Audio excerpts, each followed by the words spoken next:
তাহলে আজকে আমরা শুরু করব the bangle sellers written by Sarojini Naidu. এটা আমাদের ক্লাস 11-এর সেমিস্টার 1-এর একটা খুবই গুরুত্বপূর্ণ পদ্য। প্রথমে আমাদেরকে কিছু জিনিস সম্বন্ধে একটু জানতে হবে। কবিতায় শুরু করার আগে কবিতার মধ্যে বা কোনো গল্পের মধ্যে আমাদের কি আছে, তার বিষয়বস্তু কি, সেখান থেকে কেমন প্রশ্ন আসতে পারে, তার আগে যেটা জানতে বা বুঝতে হবে সেটা হচ্ছে আমাদের যিনি কবি বা আমাদের যিনি এখানে আমাদের ফিমেল কবি আছেন, পোয়েটেস, তার সম্বন্ধে আমাদের জানতে হবে। তাহলে দ্য ব্যাঞ্জেল সেলার, সরোজিনী নাইডু।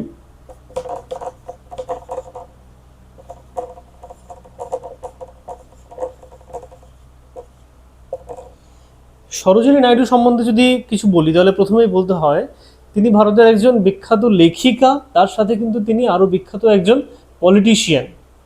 পলিটিক্সে কিন্তু তিনি একটি অনেক বিখ্যাত নাম, এবং অবশ্যই অ মানে পরাধীন ভারতবর্ষ, যেটা অবিভক্ত পরাধীন ভারতবর্ষে তিনি একটি প্রমিনেন্ট পলিটিক্যাল লিডার, একজন নারী হয়েও তিনি পলিটিক্সে যতটা এগিয়ে ছিলেন সেটা কিন্তু তখনকার দিনে ভীষণই সাধুবাদ দেওয়ার মতো একটা বিষয়। সরোজিনী নাইডুর জন্ম হয়েছিল 1879 সালে এবং তিনি তার জীবনকাল শেষ হয় 1949 সালে। তিনি জাতীয় কংগ্রেসে যুক্ত ছিলেন এবং তিনি গান্ধীজির খুবই প্রিয় একজন পাত্রী ছিলেন। তার যে nickname the Nightingale of India, এই নামটাও কিন্তু গান্ধীজি তাকে দিয়েছিলেন। এছাড়াও যদি তার বিষয়ে আরও কিছু তথ্য দিই তাহলে তিনি হচ্ছেন প্রথম মহিলা যিনি দ্য ইউনাইটেড প্রভিন্স বা বর্তমানে যে রাজ্যটি উত্তরপ্রদেশ নামে পরিচিত সেখানের প্রথম রাজ্যপাল হিসেবে নির্বাচিত হয়েছিলেন। তার বিখ্যাত কিছু লেখা, the golden threshold, the bird of time, আমাদের বইতে লেখা আছে, আমাদের বইয়ের যে কবি পরিচিতি সেখানে লেখা আছে। এবং উনি কিন্তু খুব কম বয়স থেকে, প্রায় 12 বছর বয়স থেকে লেখালেখি শুরু করেছিলেন। এবারে আসি আমাদের যে কবিতা, সেই কবিতার বিষয়বস্তু সম্বন্ধে। দ্য ব্যাঞ্জেল সেলার্স মানে চুরি বিক্রেতা। এখানে চুরি বিক্রেতা যারা, তারাও নারী, এবং আমরা সকলেই জানি চুরি কিন্তু মেয়েরাই পরে, নারীরাই পরে। এবং মেয়েদের জীবনে, অর্থাৎ একটি ছোট মেয়ে তার বালিকাকাল এবং সে আস্তে আস্তে যখন বড় হচ্ছে, সে যৌবনে পা দিচ্ছে, সে একটি পরিণত মেয়ে হচ্ছে এবং সেখান থেকে তার বিবাহ হয়, তার সন্তানাদি হচ্ছে এবং তার যে মাতৃত্ব, এবং শেষে সে মাতৃত্বের শেষে একটা সময় সে তার মধ্যবয়সে গিয়ে পৌঁছচ্ছে। এই যে জার্নি, এবং এই জার্নির সঙ্গে তার হাতের চুরির পরিবর্তন এবং চুরির সাথে তার জীবনটা কীভাবে ওতপ্রোতভাবে জড়িত, এর একটা সুন্দর মেলবন্ধনের সঙ্গে কবি আমাদেরকে কবিতার মধ্যে একটা জার্নি করিয়েছেন। কবিতার যদি রাইম স্কিম সম্বন্ধে বলি তাহলে এখানে যে রাইম স্কিমটা ফলো হচ্ছে সেটা হচ্ছে এমন: A A B B C C T D, এমন ধরনের একটা রাইম স্কিম এখানে ফলো হয়েছে। মানে এখানে প্রতি দুটো লাইন দেখবো আমরা রিপিট করছে, যেমন ধরো bear, fair, bright, light, lives, wives, ঠিক এভাবে কিন্তু দুটো দুটো লাইন করে এভাবে রাইম স্কিমটা এগিয়েছে। 4টে স্ট্যান্জা আছে। এবার আমরা কবিতাটা বুঝবো। খুব সহজ এবং পরীক্ষায় আসার জন্য খুব উপযোগী একটা কবিতা। প্রথম প্যারায় বলছে, bangles sellers are who bear our shining loads to the temple fair. মানে ব্যাঞ্জেল সেলার্স চুরি বিক্রেতা, আর তারা, হু বেয়ার যারা বহন করে নিয়ে যাচ্ছে, বয়ে নিয়ে যাচ্ছে, our shining loads. Shining load কেন বলছে দেখো, শাইনিং মানে হচ্ছে চকচকে, এবং লোড কেন, কারণ এই যে চুরি নিয়ে যাচ্ছে, নিশ্চয়ই একটা চুরি নিয়ে আর বাজারে বিক্রি করতে যাচ্ছে না, অনেকগুলো চুরি নিয়ে যাচ্ছে, তার একটা ভার। তাহলে ভারটা কেমন, শাইনিং, কারণ চুরিগুলো সব রঙিন চকচকে। টু দ্য টেম্পল ফেয়ার, কোথায় নিয়ে যাচ্ছে, মন্দিরের পাশে যে মেলা হচ্ছে সেই মেলায় নিয়ে যাচ্ছে। আমরা একটু লক্ষ্য করলে দেখব আমাদের সংস্কৃতিতে বা আমাদের বাংলার মধ্যে যত বড় বড় মেলা হয় সবই কিন্তু মন্দির সংলগ্ন জায়গায় হয়। তারপরে কি বলছে দেখো, who will buy this delicate light rainbow tinted circles of life. Who will buy, কে কিনবে, দিস, এই ডেলিকেট, ডেলিকেট মানে বোঝায় যা খুব শক্ত নয়, নমনীয়, ফ্রিকেল, ফ্র্যাজাইল, ঠিক আছে, মৃদু, নমনীয়, ব্রাইট, উজ্জ্বল, রেইনবো টিল্টেড, রেইনবোর যেমন 7টা রং থাকে সবাই জানি আমরা, সে রেইনবো টিল্টেড মানে এই 7 রঙের রাঙা, মানে বিভিন্ন রং বেরঙের সার্কেলস অফ লাইট। রং, রামধনুর 7 রং বা এরকম প্রচুর রঙে রাঙা এই যে সার্কেলস অফ লাইট, কারণ সার্কেল কেন বলেছে, কারণ হচ্ছে চুরির যে শেপ সেটা কেমন, বৃত্তাকৃতি, সার্কেল আকৃতি of lights. Lustrous tokens of radiant lives for happy daughters and happy wives. Lustrous মানে বোঝাচ্ছে খুব রঙিন, tokens of radiant life, token মানে চিহ্ন, অফ রেডিয়েন্ট লাইফ, রেডিয়েন্ট মানে কি বোঝাচ্ছে বলো তো, রেডিয়েন্ট মানে বোঝাচ্ছে যে উজ্জ্বল বর্ণময় জীবনের, ফর হ্যাপি ডটার্স কাদের জন্য, আনন্দরতা ডটারদের জন্য, মেয়েদের জন্য, অ্যান্ড হ্যাপি ওয়াইফস এবং অবশ্যই আনন্দরতা বা সুখে থাকা বউদের জন্য। তাহলে বউদের জন্য এবং মেয়েদের জন্য এই লাস্ট্রাস টোকেন্সগুলো তারা মেলায় নিয়ে আসছে। পরের বেলায় কি বলছে দেখো, সাম আর meet for A maidens wrist, কিছু কিছু চুড়ি তৈরি করা হয়েছে মেইডেন্স রিস্টের জন্য, MAIDEN, মেইডেন মানে বোঝাচ্ছে অবিবাহিত মেয়ে বা কুমারী মেয়ে, তাহলে কুমারী মেয়েদের রিস্টের জন্য কিছু চুড়ি তৈরি করা হয়েছে। এখানে কোন চুড়ি কাদের জন্য তৈরি করা হয়েছে এবং তা সেই চুড়ির একটা নির্দিষ্ট রং আমাদেরকে কবিতায় উল্লেখ করে দেওয়া আছে, এগুলো কিন্তু ভীষণ গুরুত্বপূর্ণ, আমাদের মনে রাখতে হবে, পরীক্ষায় এই জায়গা থেকে প্রশ্নের সম্ভাবনা খুব বেশি।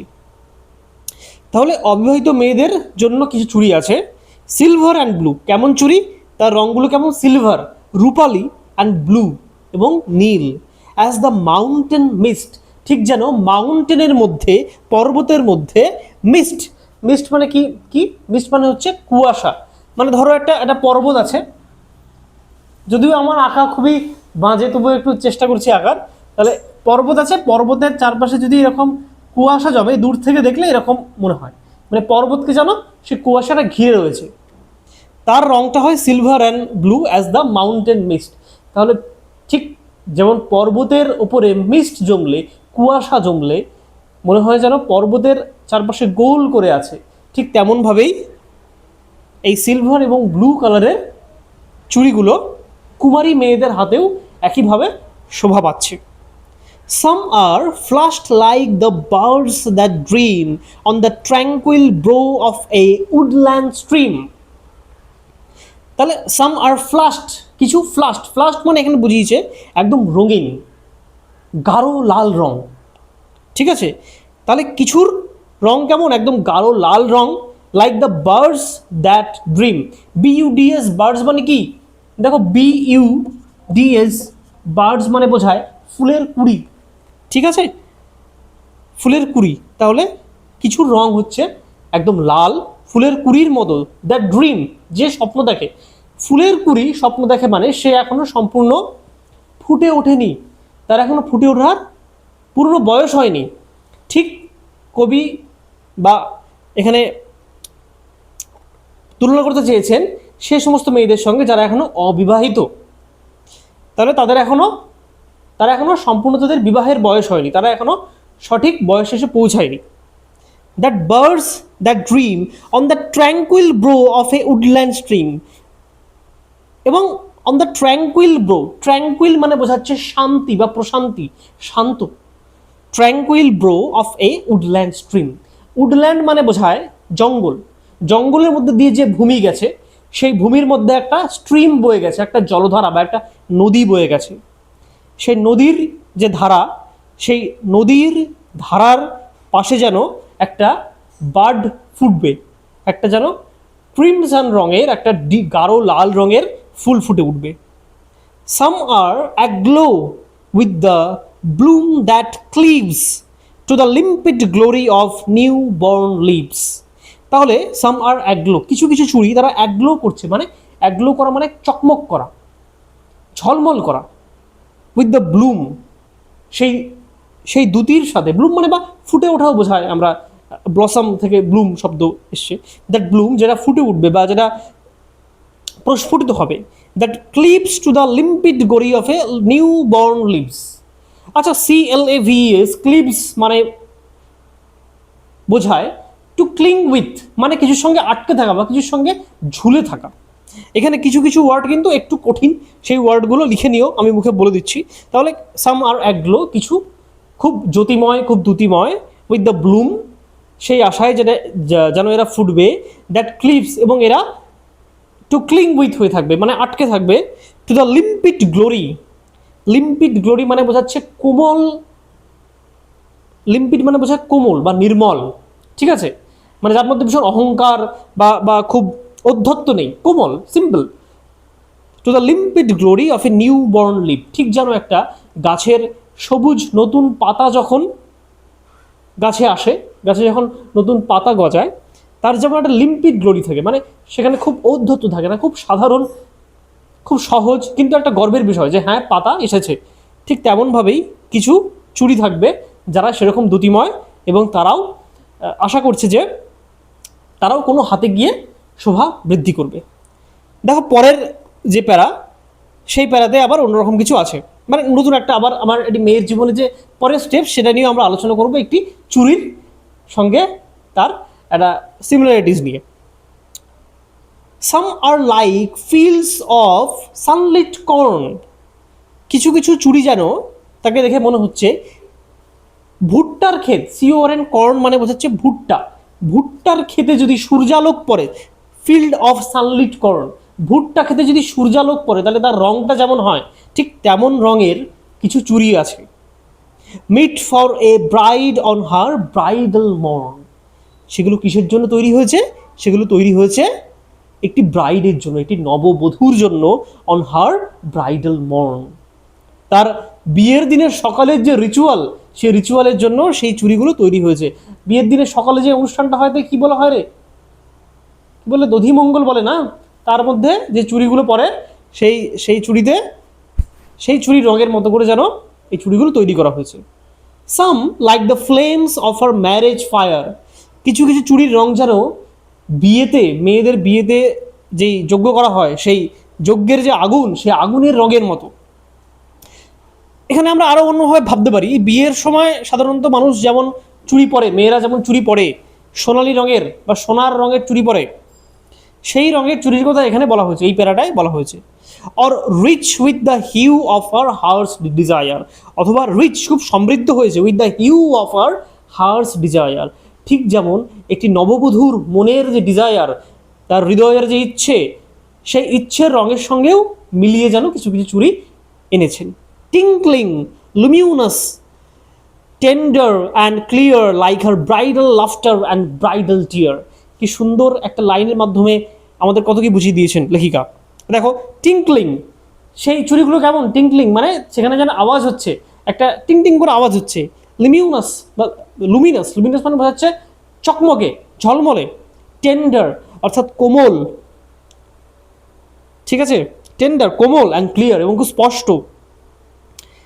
আমরা মনে করতে পারি নববধূর যে লুক, নববধূর যে চেহারা, সেটাও কিন্তু ঠিক এমনই হয়, খুব স্পষ্ট, টিঙ্কলিং, স্বচ্ছ, ঠিক আছে, আবার কোমল।